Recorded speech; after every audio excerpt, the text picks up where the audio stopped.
Cheers. Looks like we made it. Were you all wondering? Well, I've got to drink coffee, right? So thanks for tuning in. Type in the chat if you're here watching. Give me a thumbs up. Appreciate it. You know the routine.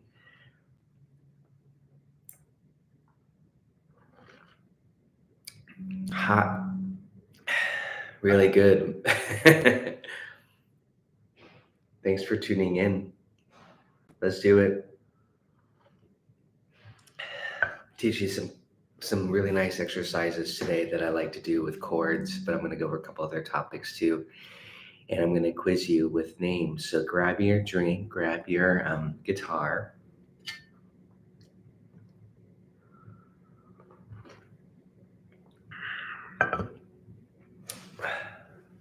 These are my informal morning for me. Apparently it's midnight in Australia. These are my informal coffee and guitar chords or theory or whatever you want to say chat. So please, oh hey, thanks for the thumbs up. Thanks for joining me. Type in the chat too if you want.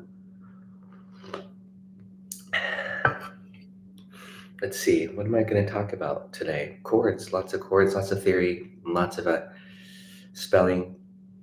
Good morning if you're just tuning in. Taking it nice and slow this morning. I actually did some stretching too. I did not do my warm-ups on the guitar. Maybe we should start with some warm-ups, some really basic, the most basic warm-ups. To be able to use the Wiegand on this guitar just to warm up. I've actually got 2 gigs today, so I'm not sure how long this live chat's. I got 2 gigs and about 4 hours of driving and lots of schlepping and loading. So we'll see what we do here today to get warmed up. Grab your guitar. Let's go ahead and get started with some warm-ups, and then I'll probably get a little bit more creative as the coffee starts to kick in. Type in the chat if you want to say hello if you're watching. I think I need to do this also, as I did yesterday. I need to create the link so I could send it to my Patreon members so that they are notified. Oftentimes, I'm not sure when I'm going to do these videos, so I just kind of go live. It makes it more fun, exciting. Oh yeah, they're right. I'm watching myself live. Okay, that's weird. Let me put the link there. And we'll get started with some warm-ups. It's important to just take it slow and warm up your hands. Don't do any crazy stretching.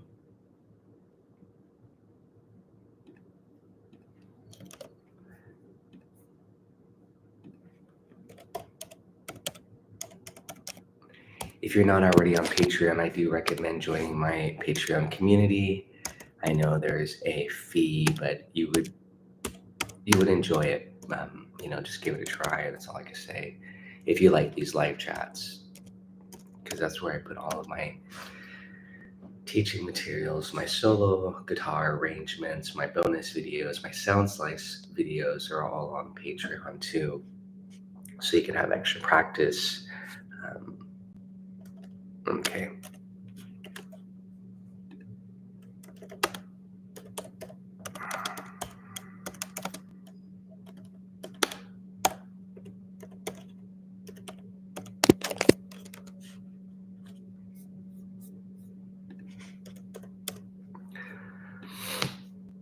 If you're on Patreon, you're going to get a notice in about 10 seconds as I push that I'm going live right now. Coffee and chords, or chords and coffee, whatever you want to say. Here we go. Live stream right now. You can share it with friends if you want them to tune in too. We can all chat and have coffee together and talk shop.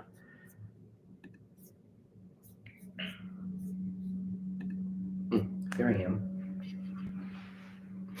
Okay, thanks for tuning in again. This is Friday, the 22nd.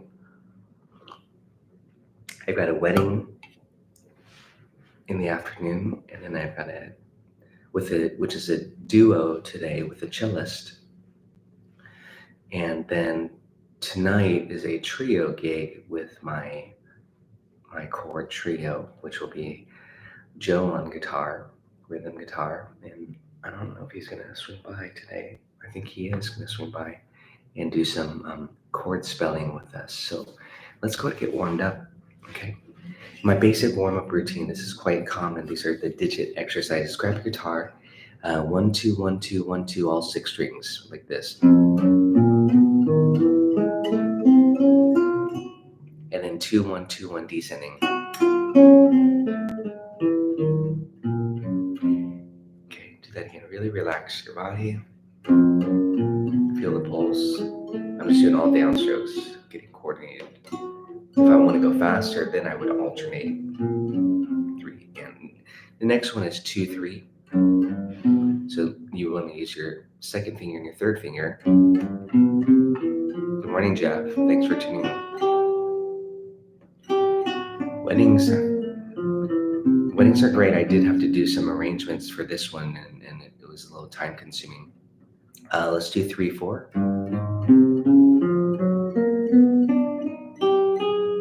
And 4, 3. Okay. That's the basic one. The each pair of fingers that are next to each other there. Then the big one is 1, 2, 3, 4.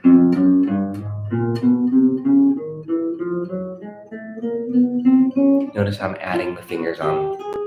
Don't do this. So you don't want your fingers fly off the fretboard. They should stay really close. So basically what I say is when you get to the little pinky, then your first finger should be on the next fret, on the next string below on the 1.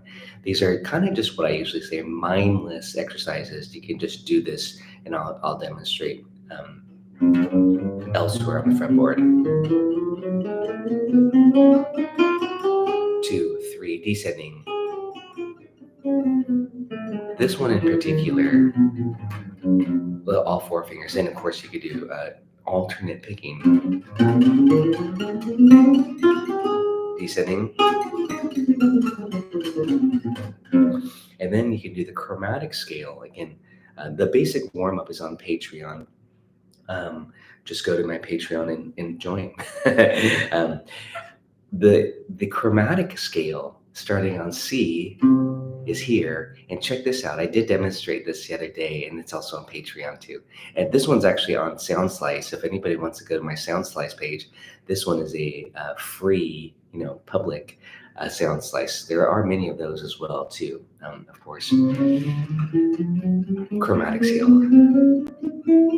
Actually, I think it's on YouTube. I put it on YouTube too, but just not in the SoundSlice. But it should be connected. If anybody wants to find the link and put that in the chat, that'd be great. Others can check it out later. I'm not going to go over the full theory of that, but that's a chromatic scale. But just notice how it's still doing the 1, 2, 3, 4. Then you learn the augmented triad, and then descending. Good shifting. It could be over any chord. The chromatic scale doesn't care. Minor, diminished. That's great. And then I love stuff like this where you are outlining and diminished. And you go like this.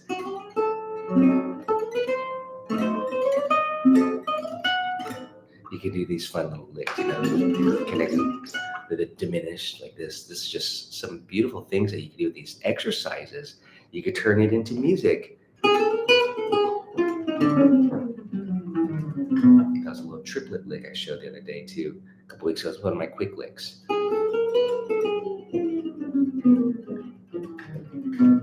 And then you go.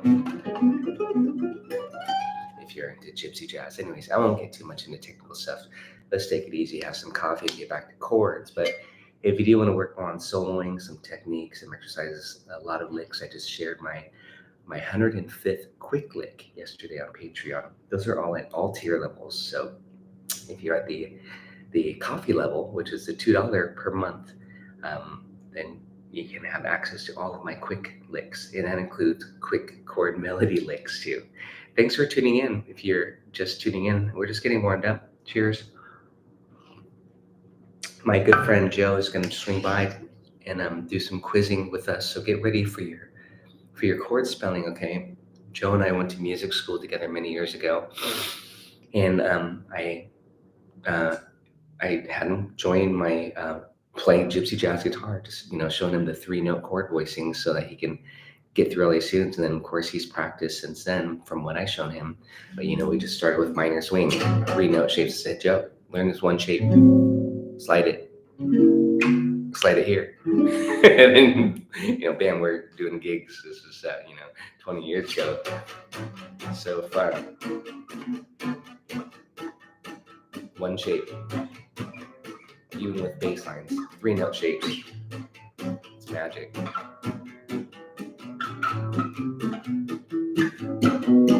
One shape. So this 3-note shape. But then you learn to take it up high.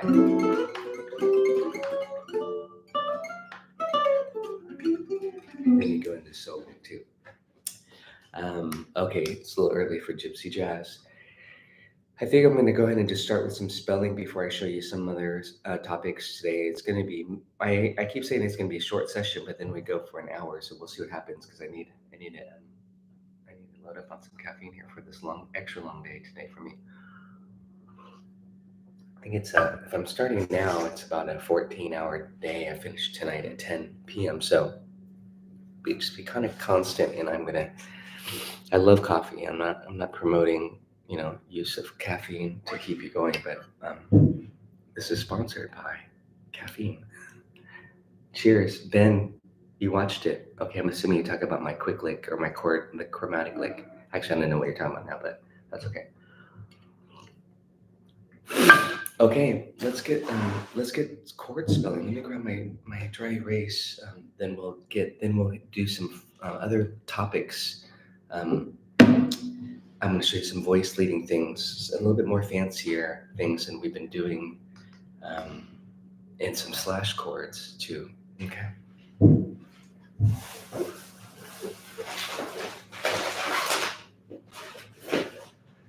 Continuing where we left off, though, I'd like to have continuity to this. All this is related to intervals and all this leads. It's all related. But yesterday I was talking about the enharmonic qualities, kind of the inversions. Yesterday I said E minor 7 flat 5, and Ben said G minor 6. Okay, that type of thing, to be able to convert. And then remember the magic number, 3 frets, the relative. Okay, don't worry, there will be a part 4. We're going to continue along with this series, and then for those who watch it later on the replay, they can have some continuity to the part 1, part 2, part 3, part 4 of this particular live stream series. So C6, go down 3 frets. That's A minor 7. I'll do that again. C6. They're the same 4 notes as A minor 7. Okay, just like C minor 6. Okay, C minor 6 are the same 4 notes as A minor 7 flat 5. What's the difference? The difference is the lowest note, essentially. So if I was on the high strings, I'm just thinking you could either think A minor 7 flat 5 or C minor 6. They're the same. You just have to learn to rename them. And that's where I was saying, some students, myself included many years ago, not so much now because I'm going to show you my little trick, but when you see on the chart, it says A minor 7 flat 5. Students are like, I don't, what do I do on a half diminished chord, minor 7 flat 5? Do I play the low Korean mode? I'm like, could. That's kind of the jazz thing, music school thing to do. I said, no, just play. What would you play for C minor 6? They're like, oh, really? Yeah, C minor, same 4 notes.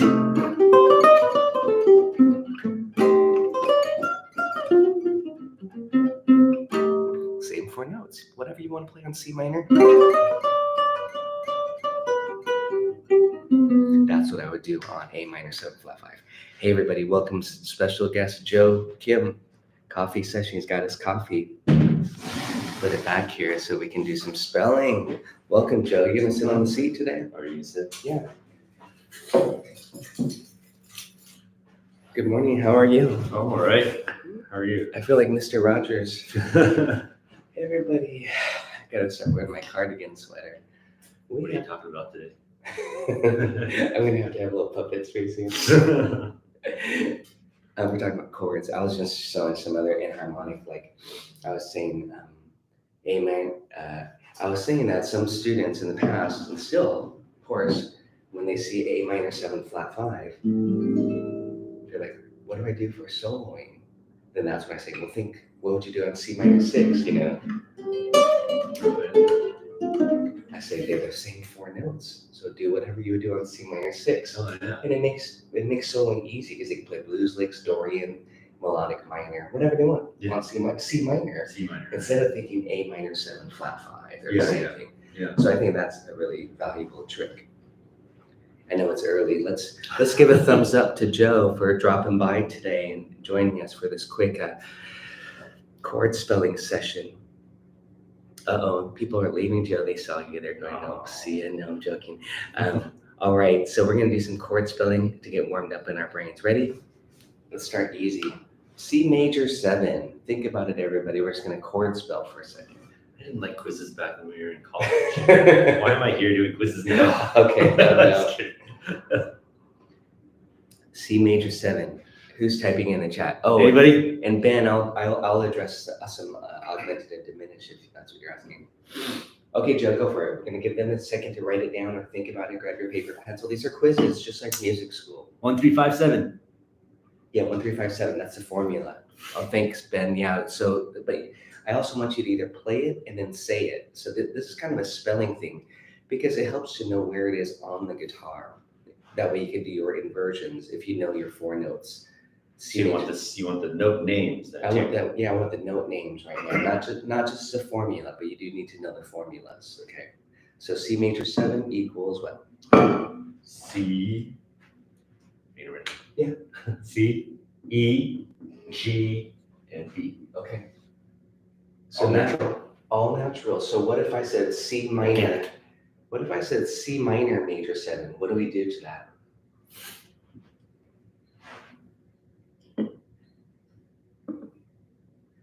Joe, just tell me, what do we do to this? So if we're just going to C, so C minor major 7 is a different chord. It's not a very common chord, but right. The minor refers to the 3rd, and then if you put minor major, it refers to the 3rd and then the 7th. So you're keeping that major, you're keeping the 7th major, but then you're going to minor the 3rd. So this major would be, this minor would be 3rd. The 3rd would be minor. The 3rd would be lower, so you'd have an E flat. But you keep everything else the same because you have a major 7. Right. So it's 1 flat 3, 5, and then the major 7. Okay. That's a beautiful chord. So again, you take your C minor triad and you go to the 7th. Okay. It's often used like that. That's just a quick example. You can do it as a chord, bar chord like this, C minor here, and then this. That's very important to get that. But that's the formula. That's how you spell it. And then if we want to turn this to C minor 7, what do we do? So then if it's a C minor 7, then you refer to the C minor, and the 3rd is still minor. And then now you're lowering the 7th instead of a major 7. That's C minor 7. Can you grab that eraser? Thanks. Anybody get? Hi, Jeff. C E B G. Close. C E G B. He's playing it on the guitar in order. Oh, I see. In order of. He's doing a guitar voicing. Oh, nice. Yeah, and thanks for saying that because I do recommend that you arpeggiate. This is what I call easy arpeggios. So you just start on C. And if I said C minor, the triad would be this. C minor major 7 would be this. C minor 7 would be this.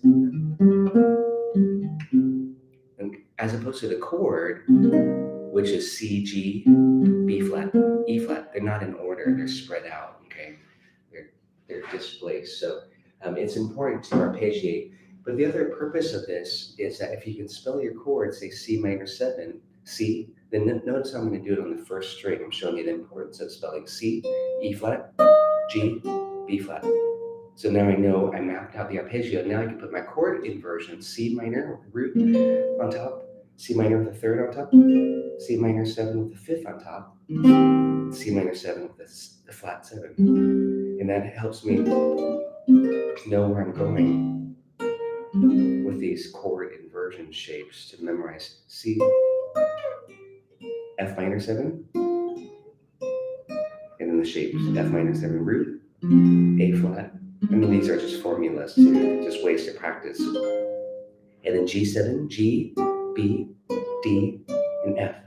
And then the chord shape, G7 with root, G7 with a third, G7 with a fifth on top, D, G7 with the flat 7 on top, and then back to C minor. Now I'm just doing a C minor blues type of a thing.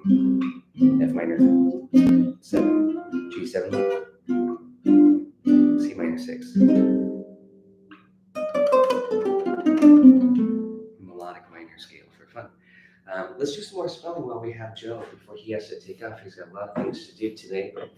Well, it's important to know the scale degree that you're on when you're playing the chord too, because as you're showing, if you know what scale degree you're on, you know how the voice leading works, and you know, because usually this pattern of minor major 7, then to minor 7, so C major to C major, C minor major, and then to C minor 7, you know, that usually, as Tracy was demonstrating, it usually is that voice leading of the descending bass line going from the C to the B natural to the B flat. Exactly. And so you don't necessarily have to play that in the bass line if you know what scale degree it is in the chord that you're playing, because then you can just, you know, which finger is going to have to change to get that line, that inner voicing line. Yeah, I'm gonna expand on what Joe says. So the other day we went through triads, of course, the foundation on the top 3 strings, C minor, C minor, C minor inversions, and then with that descending chromatic cliche that we always talk about, this to the 6, and then do it here.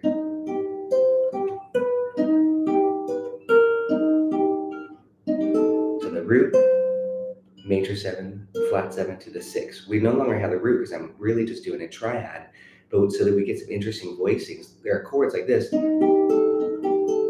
it's kind of like, well, what is that? But if the bass player were to play the C, then you'd get the full C minor 6. And then the last one is this. And that's actually an augmented triad. And sometimes in sheet music, you'll see it say augmented triad for that second chord because they're just thinking a triad in the sheet music, but it's C minor major 7, but it might say E flat augmented. And then this. So that's the routine for using triad shapes and just doing that cliche. Similarly, you can do the moving fifth based off the triad. There I'm going fifth. That's why it's important to know the formulas to the numbers. Sharp 5, which is a triad, and then the 6th degree, which turns out to be a little diminished triad. Here it is here. Here. And here. Here. And that's the cliche.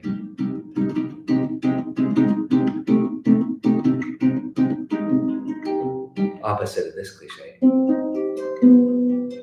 Those are the 2 popular cliches for songwriting and improvising too. Even if the chord or the rhythm player is just doing this, you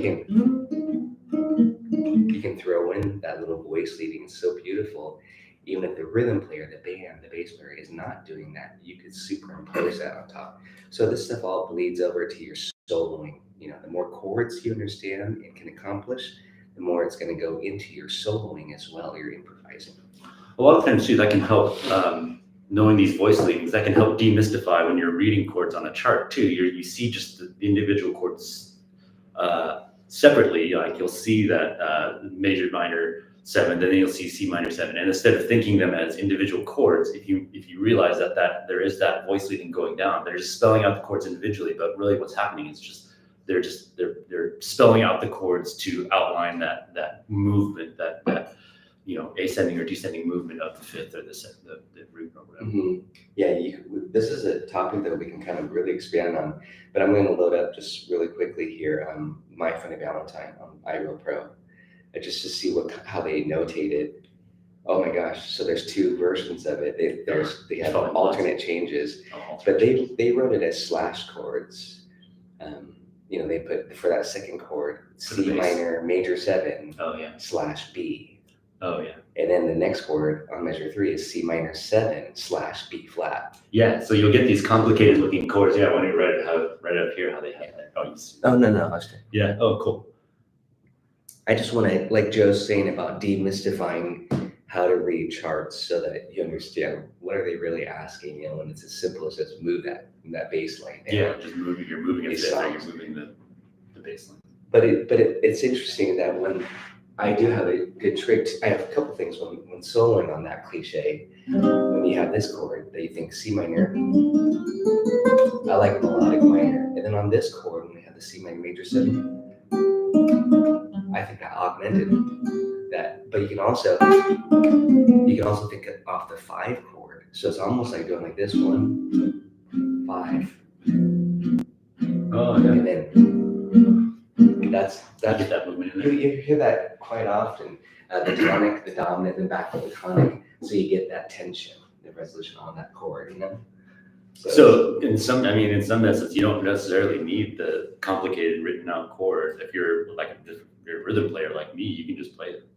You just play the 1 and the 5 in basic form. Because the bass line will probably be doing something, and the solos will probably be doing something. It's almost better just to play the straight chord to get everything. All right. Good talk.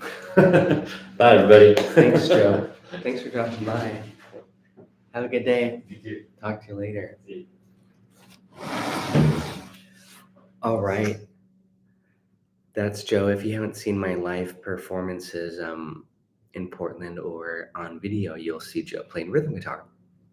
And he's great on rhythm guitar, super solid, and that's his thing. He also plays saxophone and other things too, piano. So I'm going to talk about that was just a little bit more on the slash chords, and it kind of complex. I'm going to show you one other exercise that I like to do in related to slash chords. This is an exercise that I showed in my theory class, and it's just a quick exercise. I'm only going to talk a couple more topics today, then we'll be done. C major chord. So now here's a great exercise, just going diatonic to the C major scale within the scale. Play C bar chord, and then you put the 2 in the bass. Okay. The 2 in the bass, the D. So we have C major.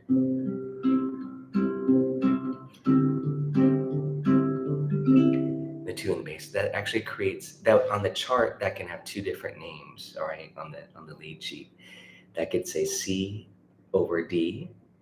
Okay, C slash D. I'm not going to write them all out, but it could say this C slash D. Okay. The next one I'm going to show is C slash E, just so you know, you get the idea. C slash F. All we're talking about here is that we have a triad and then a different bass note. So D in the bass, C slash D, C slash E. This is an inversion essentially of a C chord with a 3rd in bass. And then check this out with the F. Isn't that pretty? 3rd in the bass, 2 in the bass. Add a little finger picking pattern maybe. 3 in the bass, 4 in the bass, sharp 1 in the bass. You see what I'm saying? We get some really beautiful colors thinking this way. Triad with different bass notes. Well, here's a 5 in the bass. It's going to sound sound like a sus chord, essentially. Even though the fifth is in the bass. I like this one. I'm going to show it to you. It's not in the major scale, but it's the sharp 5. Love that. Creates that tension. You can think of it as a flat 6 too. It could be called A flat major 7 with the sharp 5. See, these all have really cool names. You can see where I'm going with this. Is how we get into some modern jazz style writing, Pat Metheny, or just great songwriting, pop songwriting for that matter.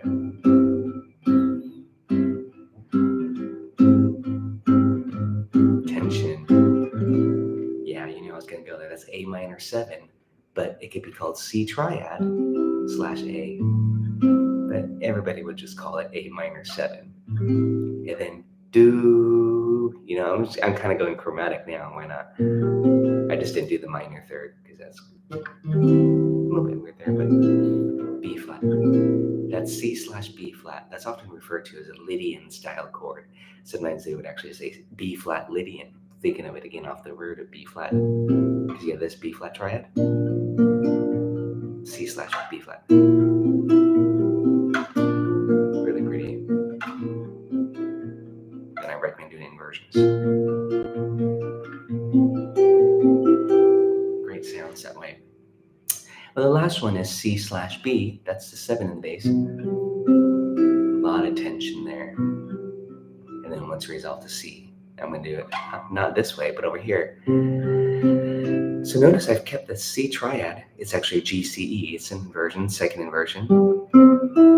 But I did this exercise of going through the scale. First, the diatonic major scale. Great exercise.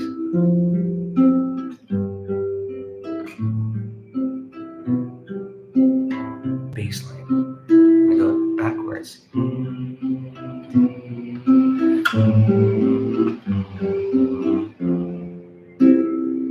E. Here's that E flat. A little clash there, right?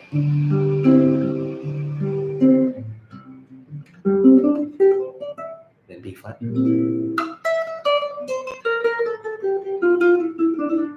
I'm just playing some scale, and this ties into yesterday's topic of whatever chord is thrown at you, you want to be able to do the scale, preferably a 7-note scale. You could do 5-note if you want to just do pentatonic, but you kind of want to be able to know your 7 notes. Give me a thumbs up if you're enjoying these sessions here. I appreciate it. I'm trying to share some. Some of these topics can only get shown sometimes in this informal manner. So that's why I'm kind of just exploring here some topics. I'm going to share one other topic today with you. Yeah, thanks for saying Joe. He would appreciate that, for swinging by on his way to work here. All right, so isn't that cool though? How you create some other chords by just moving bass lines around.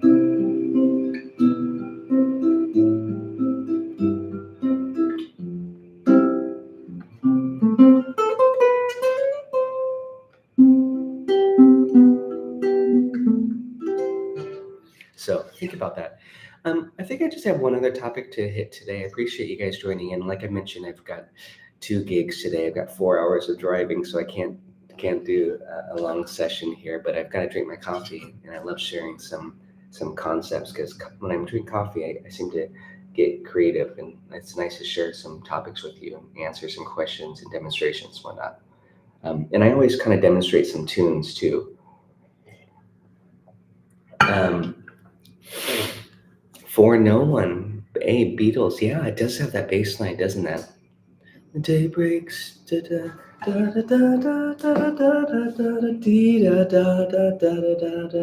little borrowed chord there too. Your mind aches. Gosh, I wish I could remember the words for that. Oh yeah, thanks, Abe.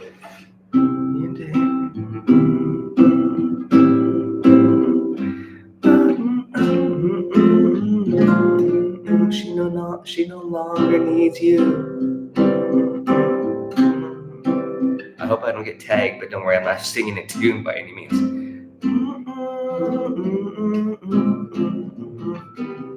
What a great song. See, cliche? You could go to A7 there. Beatles actually go to A7. Your eyes, you see love.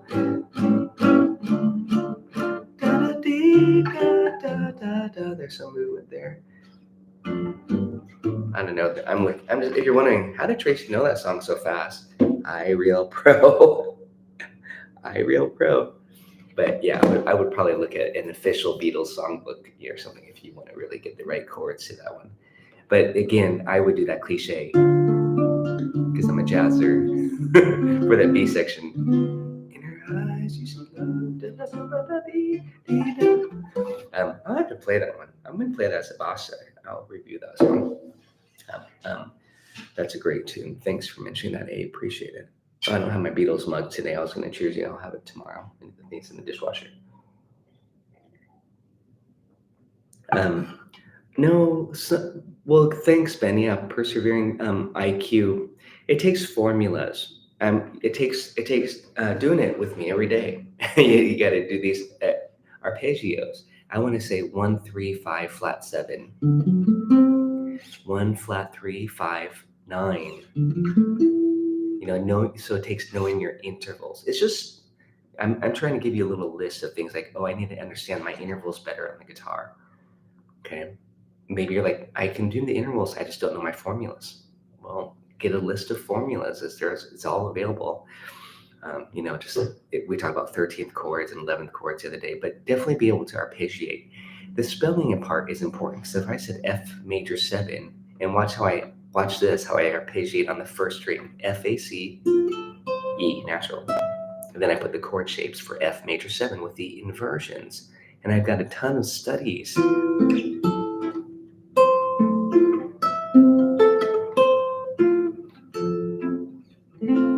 And I can only do that by doing this first. Okay, by knowing the spelling of the 4 notes of the chord, okay, that helps quite a bit. And trust me, as you do that more, you get faster at it. So one thing that you could do, if you're reading a lead sheet, Autumn Leaves, it's A minor 7. Start on A, go. I'm just arpeggiating on the first string. D7, that was A, C, E, G. Okay. And then you put the chord to it. D7, well, here's D, F sharp, A, C, and then you put the chord to it. G major 7, G, B, D, F sharp. Again, I'm just spelling. Okay, you can memorize tabs and stuff, but I'd rather have you be able to know your formulas, spell the chord, and then separately, that's all stuff you can do away from the guitar. Formulas, spelling, you don't need your guitar for practicing. This is visualization. And then separately, now you do need your guitar. You've got to go through the routine. Major 7. This is inversion talk here. Dominant. This is assuming you know your grip shapes. Major 7, dominant 7, minor 7, minor 7 flat 5, dim 7. This is for those who want to master chord inversions. Major 7, dominant 7, minor 7, minor 7 flat 5, dim 7. This is all documented on my routines. Major 7, dominant 7, minor 7 flat 5, dim 7. And last one, major 7, dominant 7. I know I'm going fast. This is a quick demonstration here. Minor 7 flat 5, and then dim 7. Those are your 4 inversions on the top 4 strings, which is ideal for chord melody playing. And if you play ukulele, it translates, you just have to transpose. See, I told you the coffee would be kicking in. Okay, I'm going to share one more little topic here, then we'll be done. I got to get ready. I appreciate a thumbs up. However, consider joining me on Patreon. This all helps. I know this one is a spur of the moment Friday session here. So I'll just make it short and sweet. I'm going to show you, it's just more of an exercise that I love to do. But I do it when I'm playing chord melody style. And I say chord melody style, just solo guitar. I'm not worried about the exact melody. Okay, this has been documented, of course, on bonus lessons on Patreon. I have a series that I call Chord. If you're already on Patreon, I have it. It's called Chord Explorations. And I just take a chord progression and I just noodle around a little bit, but I'm going to take the most popular jazz chord progression, and that's 1, 6, 2, 5. So here's a great exercise, and it's not, it does, I'll just say this, it does require that you know your C scale, and then we can start diatonic like this, C major, A minor, D minor, G7, C major. I'll put A7 instead of A minor 7, just to make it a little bit, and then D minor 13, and then G7 sus4, and then C major 9. I can keep going. I'm going to demonstrate what I'm talking about here. This little exercise, it's like a little game. I'm just going up the scale, and for each note, and I'm on the second string. This is my little game that I play with myself when I'm doing some chord melody style.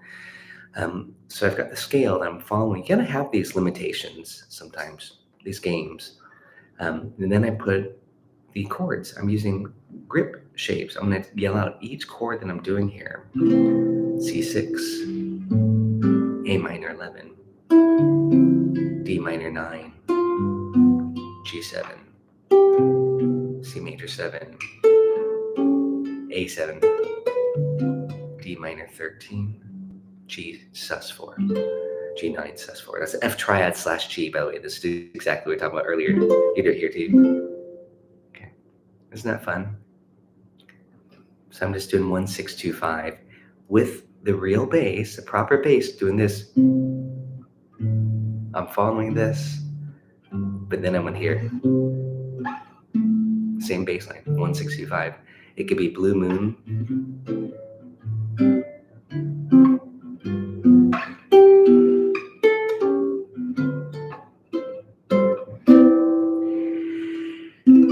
We could go descending. I'm on C major 9 up here. I gotta go a little high up here, but I'm following the major scale, and I'm limiting myself to playing the bass line of 1, 6, 2, 5. I'm gonna do descending here. C major 9, A minor 7, D minor 13 again. In this note, G9, C major 7, A7 sharp 5, D minor 9 again. Hey, what do you know? I'm gonna get chromatic on you. I love chromaticism. Who doesn't? That's G13 there, flat 13, sorry, and then C major 9 again. I'm gonna go down, A7, D minor 7, and G9. So for every note on that second string, that's my favorite little hack there, I have a chord shape. Let's do a chromatic exercise, and you can replay this later to get this concept. You can apply this to any of your favorite standards. I suggest you do 1, 6, 2, 5. I'm needing some more coffee here. It's kicking in, being creative.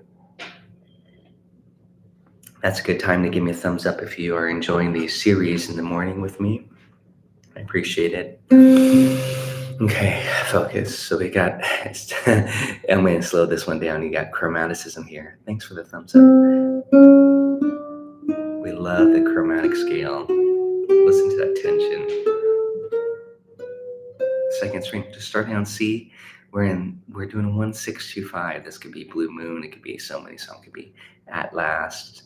It could be, what other good songs? Anyways, so many good songs. So many I can't even recall them. But check it out. Now I'm going to do a chromatic line on the second string, but keeping the bass line proper bass. 1, 6, 2, 5. C, A, D, G. Here we go.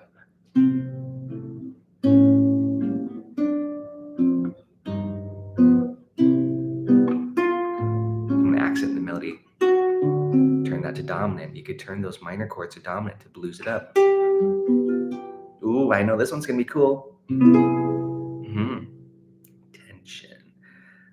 I made it minor 7, or maybe dominant if you want. Ooh, this one. Oh yeah, sharp 5. See, it works. It's lovely. And back to where I started. C6 there. Let's go descending. C6. I yell it out. A minor 9. This is chromatic. D13. Flat 13. D7 flat 13. G7. sorry, G9, got to be specific with how I name it. I'm thinking just G7, but got 9. Okay, there's that cool chord in C minor, C major 7 with a sharp 5. Not great with my spelling right now. What do we have next? Oh, that's A minor 7. We put the sharp, the raise a third, so it's dominant. D7, and then G7, C major 7, A minor 7 flat 5. I'll do A7 flat 5. We'll get a little Joe Beam on us here. My D minor 7, G7 flat 5. So yeah, what I'm saying is for any note, there's always a chord. There's always a chord. I don't know if I got that from Joe Pass. I pretty much got everything that I learned from Joe Pass. So it's a pretty sweet exercise. Chromatic. You could just do this, and I'm demonstrating a chord underneath it, just following 1, 6, 2, 5. We can do tritone sub. We could substitute 3 and stuff like that. Again, give me a thumbs up if you're enjoying these lessons. Jeff, this is on Patreon. I do have a bonus video, and I think there is an exercise that's demonstrating this on Patreon.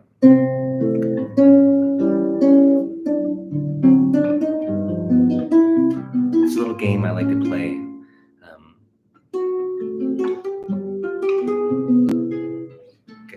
If you like to think.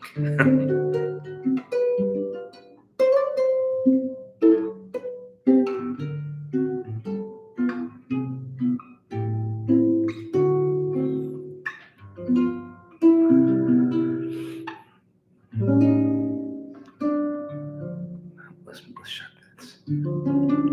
Why not get some color? It's a secret.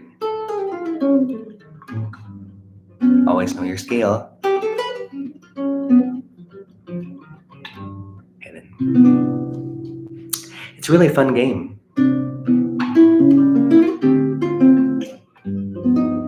And that's how you get some really nice chord melodies.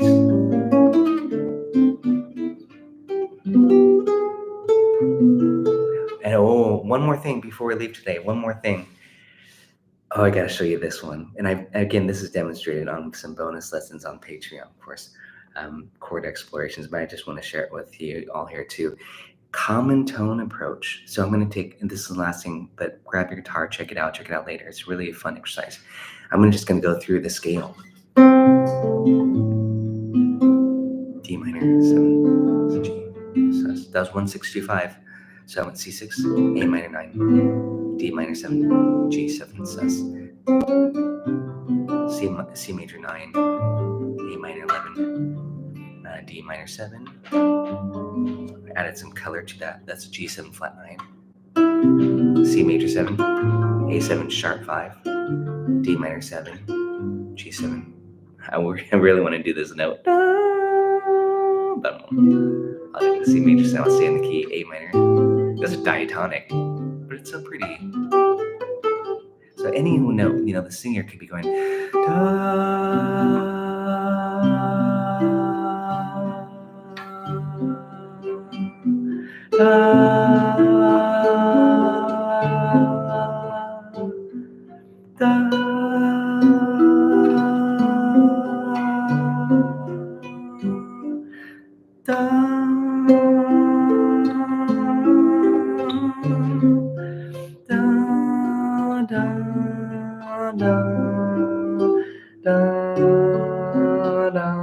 Chromatic, I love that chromatic. Chromatic. I'm just demonstrating combining these topics.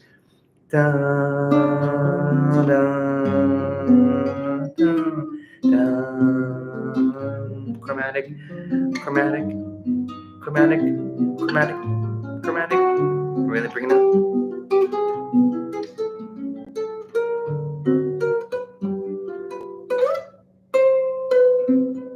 Fun with chords. Thanks so much for tuning in. If you like this, please do give me a thumbs up so I know if these are popular or not with you. I'm going to try to keep it going. But please do consider joining me on Patreon. That's where I share all of my materials for the last 6 years, and it's about 4,000 posts. If you enjoy this, you'll be pretty busy checking out all my back materials and posts. Of course, it's all tier dependent, so you have to decide on what's best for you and within your budget and whatnot. So thanks, guys. Have a great day, and we'll see you next time. Ciao.